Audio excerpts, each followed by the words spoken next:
It's great to have you back with us. We are live from Charlotte, North Carolina. It's the Atlantic Coast Conference football meetings. Let's bring in the brand new head coach of the Miami Hurricanes. Always good to talk with Mario Cristobal. He goes into the night with Rick Ballou. Mario, welcome back to Miami. Thank you. Great to be back. Your dream job, no question. Well, I'll tell you what, just being able to coach football is a dream. So, and that term often gets thrown around, but it was the goal at the beginning, even though you forget about it as you start working at different places. But for it to become a reality is, it's unspeakable in a way. Hard to put in words. We're around a similar age. I'm a Florida State grad, 87 to 91. I think I got you by a couple of years, but my goodness, that era of college football between those two teams was arguably the best that we have ever seen. I know I've heard what you have said, and I've seen what you have done in your short period of time, but to be able to get that back would be just incredible for the state and be just incredible for college football. Without a doubt. I mean, you remember those days. It seemed like the national championship always went through the state of Florida. But, we took on I would say the perspective of we were just going to focus on the president and not keep hammering our guys with the past and everything else. We've got a great future. The university is completely invested in football now. We have experienced coaches that have been at some great places and have done some great things, and we're starting to get some great players, and we're developing some great players within the program. So all focus on the Hurricanes right now, 2022. They get to see the former players because they're at practice all the time. Really? I mean, heck, it's like having an extra 95 assistant coaches. You'll turn around and you'll see Warren Sapp jumping out there and pass rushing a guard. So we're very blessed to have that type of alumni support, and we're looking forward to just garnering all that support and getting our guys going. What happened? I mean, Florida State's going through it as well, but, Miami was on top of the world. Then they had that dip, and you're trying to reinstall old school the University of Miami football. What happened over those 20 years?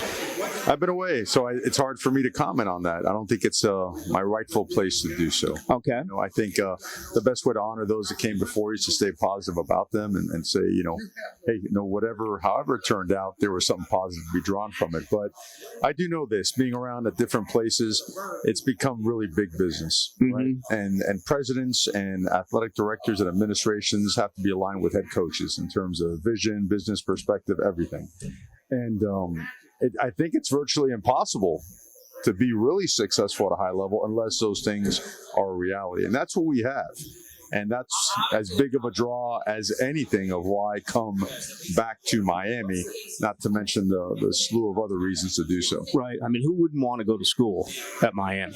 I mean, it's got absolutely everything you could possibly want. And most college campuses, I mean, you look around here, they're little towns. And Miami, of course, in the Atlantic Coast Conference, you have Pitt and you have BC in the middle of Boston. But, where you were in Eugene, is most part, that's what college football is. Small little towns. The opportunity to go to a place like Miami must be amazing for these 18 to 22-year-old kids. Yeah, we have an interesting combination. So we're in Coral Gables, sure, which is as nice of a place as you'll ever find, but we also have the benefit of being right in the middle of Miami. So all these guys that want to play in NFL cities, you have the ability to keep things just private and quiet and focus on football and academics and building your student-athlete life. But at the same time, when there is a little bit of free time, you get to experience the benefits of being in an NFL city, in a pro city. So that's hard to top, and we get the benefit of, I hadn't seen Hard Rock Stadium in a long, long time. Right. I just seen it on the playoff games. I've seen it on TV for the national championship and the Super Bowls. And what they have done with that venue is unbelievable. So we have all those things on top of having a private school to receive a private education. We couldn't ask for a better situation. Mario Cristobal is back in Miami. He is the head coach for the Hurricanes. All right, you come over from Oregon, and my goodness, college football is completely changed. I mean, it's tough enough to coach a team, solidify your roster, but you got NIL, you got transfer portal, you've got, the announcement of the new 3-5-5 coming in. You've got rumors of other conferences poaching teams. How do you put all this in perspective? I just think you keep working. You keep asking your players to adapt to change with rules and different positions and playing against different opponents. And why should it be any different for us? It's a lot.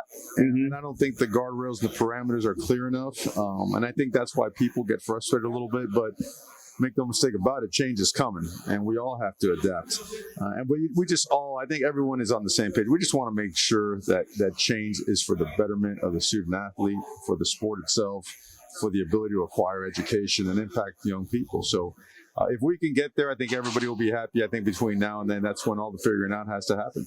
We'll get a chance to see him tomorrow, but Tyler Van Dyke leads your offense. When he was, summoned a year ago, what a season, 26 touchdowns, 5 interceptions. Just what you've seen in a very short period of time with him and what you believe. I remember Josh Gaddis when he had a brief career with the Jacksonville Jaguars, what you've seen in him as far as his teaching and the offense that you will run. Sure, two complete professionals, two guys that are difference makers in their respective positions. I mean, Josh Gaddis, let's call it what it is. If you win the Rose Award, it's because you're doing it at the highest level. And we were blessed enough to have him take a look and join us here at the University of Miami and implement a system that we are familiar with and that we want to be our system going forward. And now you get the opportunity to coach Tyler Van Dyke, who is a relentless, and I would call him the ultimate competitor. Everything he does is at the highest level, always trying to win, but at the same time very unselfish and trying to make sure his teammates do really well. Ultra smart, understands the game inside and out, presence at the line of scrimmage off the charts. Yeah. Rocket arm, accurate, deep ball, touch passes, you name it, he can do it. He understands when to get you in a good plays and when to get you out of bad plays as well. He understands protections. Not every quarterback does. So he knows that they're bringing 6 and you got 5 protected. Whoa, something better happen with that ball or it's not going to feel very good. So he's awesome. Mike Mallory's a Jacksonville kid. I've watched him grow up and, in his brief 3-year career at the U, he's done some real special things. And my understanding, he's getting bigger and stronger. Yeah, Will Mallory. I'm sorry, my bad. Yeah. Mike the dad. Mike the father, who is, an awesome guy as well. Will is an exceptional competitor and human being. Yes. You couldn't ask for better at either one of those things. And, people he'll be an award watch list guy for sure. Mm-hmm. I think what people don't realize, he is within striking distance of being the all-time leading receiver at tight end at the University of Miami. So this guy, he's relentless. Yeah. And he's as fierce as he is on the field and in practice in the weight room. He's like the ultimate gentleman and most kind and considerate human being off the field. It's exactly what you want.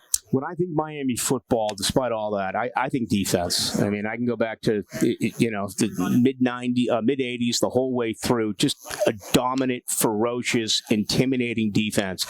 I imagine you would love to reinstall it. And you got some great coaches. And as a Florida State guy, I remember when Kevin Steele was being thought of as the heir apparent to Bobby Bowden. Charlie Strong is a Jag Sideline reporter. Last year, he was the assistant head coach in Jacksonville under Urban Meyer. So you got some great players. You also got some great coaches. Without a doubt, and it starts with mentality. And these coaches have such great experience, and they've connected really well with the players. That was the most important thing.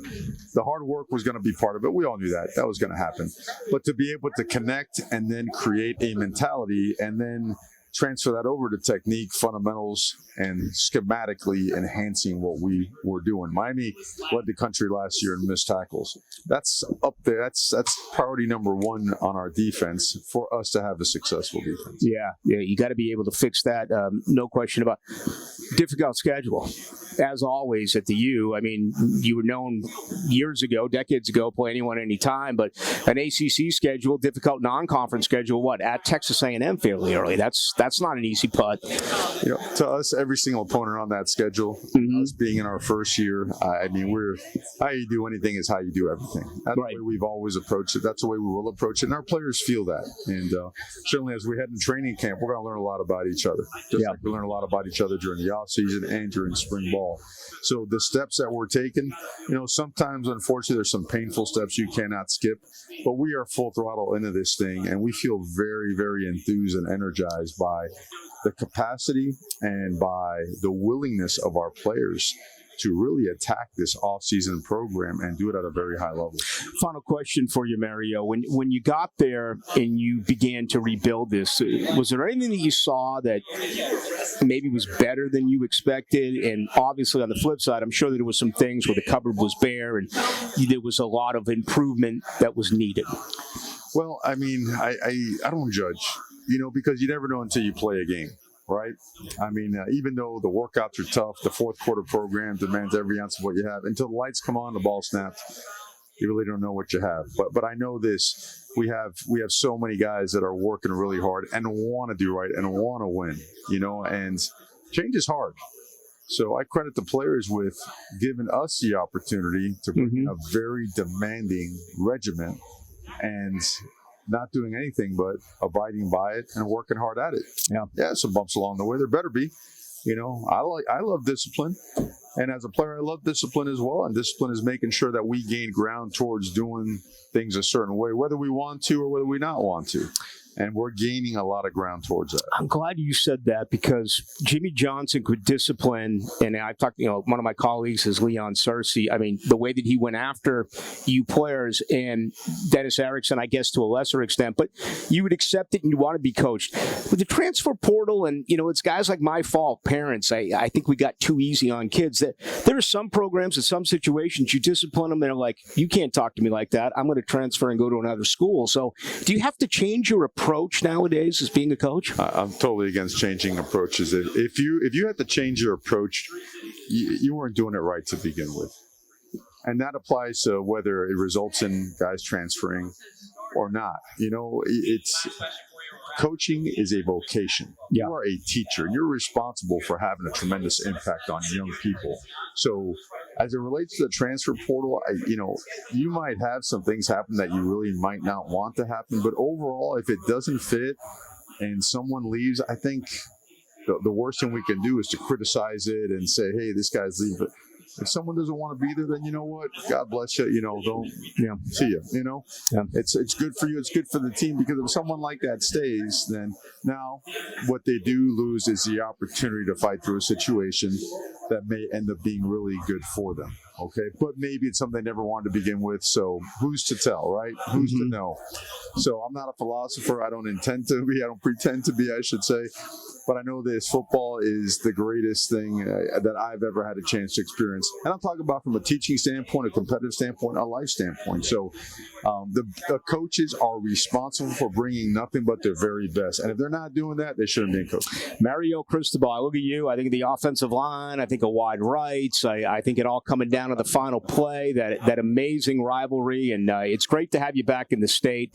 Wish you the very best, except for, of course, that game in early November against the Florida State Seminoles. We're going to convert you at some point. Mario Cristobal, good to have you with us. Thank you, Thanks sir. for having me. He is the head coach of the Miami Hurricanes, and he joins us here live in Charlotte with Rick Ballou at the ACC football meetings.